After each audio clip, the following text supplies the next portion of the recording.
एक गांव में कमला नाम की एक औरत रहती थी। वो काफी बदसूरत थी। उसके चेहरे पर काफी निशान थे, जिसके कारण उसका पति उसे छोड़कर जा चुका था और गांव वालों ने भी उसे गांव से बाहर निकाल दिया था, क्योंकि गांव में कोई भी उसे पसंद नहीं करता था।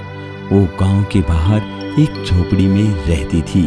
एक दिन की बात है, वो मटका लेकर गांव के हैंडपंप पर पानी भरने के लिए आई तो गांव के दो आदमी रामू और श्यामू हैंडपंप पर खड़े थे।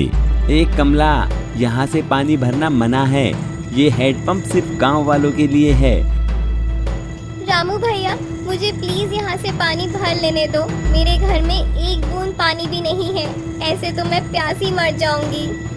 नहीं है तो हम क्या करें? इस हैंडपंप से सिर्फ गांव वाले ही पानी भर सकते हैं और तेरे जैसी गंदी सी औरत के लिए तो यहाँ वैसे भी जगह नहीं है। रामू भैया, ऐसे मत बोलो। पानी की जरूरत तो सबको होती है और वैसे भी पानी पिलाना तो पुण्य का काम होता है। हमें ये धर्म कर्म मत सिखा। चल निकल यहाँ से, नहीं तो पिट के जाएगी। रामू भैया। गांव वाले ऐसे करके कमला को हैंडपंप से भगा देते हैं। कमला रोते हुए वापस चली जाती है। घर में एक बूंद पानी भी नहीं है। प्यास से तो मेरी जान ही निकली जा रही है। और ऐसे कमला की जान निकल ही जाती है, क्योंकि उसके घर में एक बूंद भी पानी नहीं था। कमला प्यास के कारण मर जाती है। इधर गांव की कुछ औरतें आपस में बात कर रही होती हैं। अरे बहन, वो कमला को तो कई दिन हो गए ना देखे। हाँ, सही कहती है। पहले जब गांव में थी तो कभी कभार दिख जाती थी, लेकिन पूरा दिन खराब हो जाता था। अरे बहन, इसमें उस बेचारी की क्या गलती?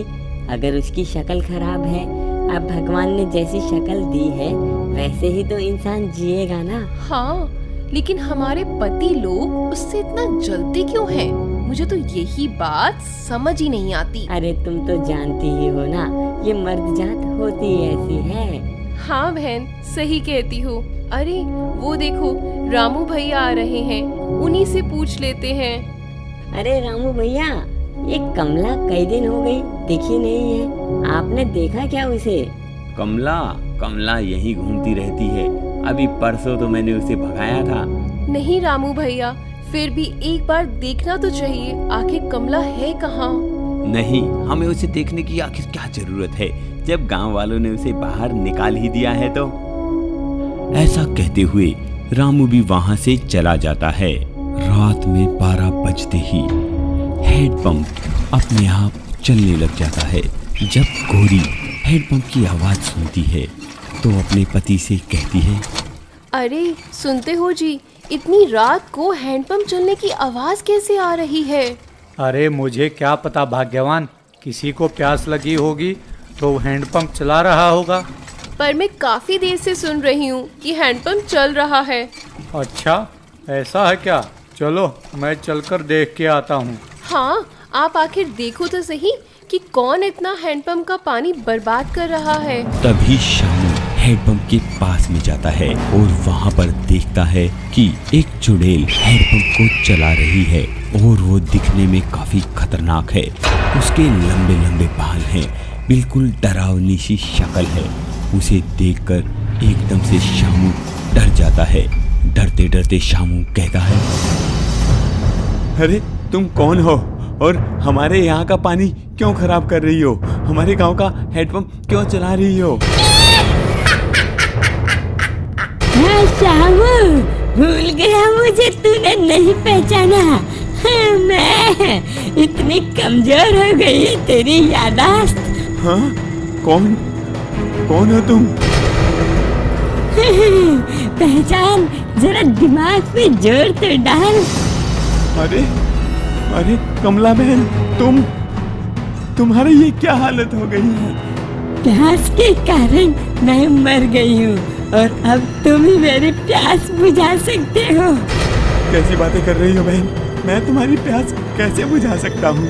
अब मैं तुम्हारे खून से अपनी प्यास बुझाऊंगी। ऐसा कहते हुए वो श्यामू की गर्दन पकड़ लेती है। और उसकी गर्दन को तोड़कर उससे खून पी जाती है। अगले दिन सुबह जब गांव की औरतें हैंडपंप पर पानी भरने आती हैं तो देखती हैं वहां पर चारों तरफ खून खून फैला हुआ था। अरे बहन, ये अपने हैंडपंप पर खून कैसे फैला हुआ है? हाँ, ये तो मेरे भी समझ नहीं आ रहा। इतने में दूर से गोरी रोते हुए आती है। हाँ, मैंने ही अपने पति को हैंडपंप पे भेजा था। ये शामू का खून है, ये शामू का ही खून है। ऐसे कहते हुए गोरी पूरी तरीके से रो रही होती है। जब गांव वाले आसपास में ढूंढते हैं तो उन्हें शामू की सरकटी लाश वहीं पर खेत में पड़ी मिलती है। अब पूरा गांव बुरी तरीके से डर चुका था क्योंकि गांव में सब जानते थे कि चुड़ैल आ गई है। रात के 12 बजते ही दोबारा से फिर हैंडपंप के चलने की आवाज आती है। अब गांव में बात आग की तरह फैल चुकी थी कि उस हैंडपंप पर चुड़ैल है और वो जाते ही इंसानों को मार देती है। अब किसी की हिम्मत नहीं हो रही थी कि वो हैंडपंप के पास जाए। इधर चुड़ैल हैंडपंप के पास। आज रात में कोई भी गांव वाला नहीं आया। आज मेरी प्यास भला कौन बुझाएगा? कोई तो आना चाहिए ना। पर अब कई दिन बीत जाने के बाद गांव वालों के पास भी पीने का पानी खत्म होता जा रहा था और डर के कारण वो हैंडपंप के पास भी नहीं जा सकते थे। इसके समाधान के लिए सभी गांव वाले इकट्ठा हुए। आखिर ये चुड़ैल एकदम से आई कहां से है जो हमारे हैंडपंप पर कब्जा करके बैठी है? ऐसे तो ये सभी गांव वालों को खा जाएगी और हम कैसे बचेंगे? चुड़ैल हमेशा वही बनती है जिसकी आत्मा भटकती हो। इसके पीछे कहीं हमारा गांव ही तो कारण नहीं है। कैसा कारण प्रधान जी? हो सकता है कोई औरत भटक रही हो। प्रधान जी, हमारे गांव में तो ऐसा कोई नहीं मरा, पर हाँ, जब हमने कमला को गांव से बाहर निकाला था अब वो कमला दिखाई नहीं दे रही है। कमला? हाँ, सही कहते हो। कमला को देखे काफी दिन हो गए। कोई उसके घर पे जाके देख के तो आओ, आखिर कमला है कहाँ और क्या कर रही है। बिल्कुल सही कहते हो प्रधान जी। ऐसा कहते हुए गांव वाले जब कमला की झोपड़ी पर गए तो उन्हें बाहर से ही बदबू आने लगी और उन्होंने जैसे ही कमला के घर में जाके देखा तो कमला की लाश वहां पर सड़ी पड़ी थी। अब गांव वालों की समझ में आ गया था कि ये कमला ही है जो तड़प कर मरी है और अब हैंडपंप पर अपना कब्जा जमाए बैठी है, क्योंकि गांव वालों ने कमला को हैंडपंप से पानी नहीं भरने दिया था। इसलिए अब कमला गांव वालों के खून की प्यासी हो गई है। गांव वाले एक बाबा के पास जाते हैं। बाबा उन्हें बताते हैं, बच्चा, जिसका अंतिम संस्कार अच्छे से नहीं होता और जो इंसान तड़प के मरता है उसकी आत्मा भटकती है, वही कई बार चुड़ैल भी बन जाती है। तुम्हें उसका अंतिम संस्कार अच्छे से करना होगा। अब गांव में ये बात आग की तरह फैल चुकी थी, पर रामू इस बात को नहीं मानता था। रामू के घर में बिल्कुल पानी नहीं था। इससे बढ़िया रामू ने सोचा कि वो हैंडपंप पे जाएगा। रामू मटका लेकर हैंडपंप पे जाता है। तभी सामने उसे चुड़ैल मिलती है। वो दिखने में काफी भयानक थी। आओ रामू आओ, मैं तुम्हारा ही तो इंतजार कर रही थी। तुम ही हो ना वो जिसने मुझे एक गिलास पानी तक नहीं दिया था। अरे कमला बहन, मुझसे गलती हो गई, मुझे माफ कर दो। अब गलती मांगने से क्या फायदा, मैं तो मर ही चुकी हूँ ना। और वैसे भी अब तो मेरी प्यास तुम्हारे खून से ही बुझेगी। ऐसा कहते हुए कमला ने रामू के सिर को धड़ से अलग कर दिया और उसका सारा खून पी गई। अब गांव वाले कमला के अंतिम संस्कार के लिए उसकी लाश को लेने के लिए उसके घर पे जाते हैं तो वो चुड़ैल सामने खड़ी पाती है।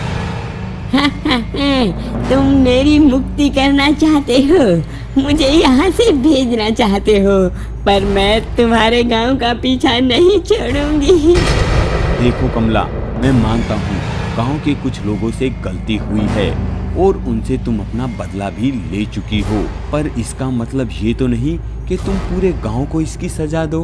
पर मुझे गांव ने ही बाहर निकाला था, अब मैं गांव में किसी को नहीं छोड़ूंगी।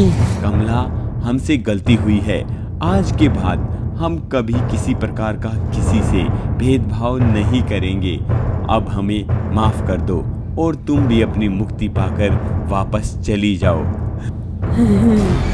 मैं ऐसा नहीं करूंगी, मैं तुम्हें नहीं छोड़ूंगी। कमला, सोचो, अगर तुम भी ऐसा करोगी तो तुम में और गांव वालों में क्या फर्क रह जाएगा।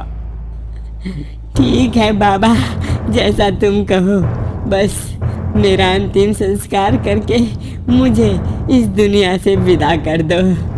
और गांव वालों ने कमला की बात को सुनते हुए अच्छे तरीके से कमला का अंतिम संस्कार किया।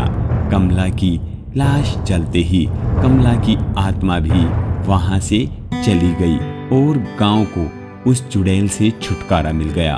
उस दिन के बाद गांव में कोई भी किसी प्रकार का किसी से भेदभाव नहीं करता।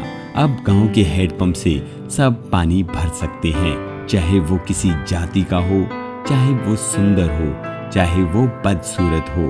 अब गांव में किसी प्रकार का कोई भी भेदभाव नहीं है।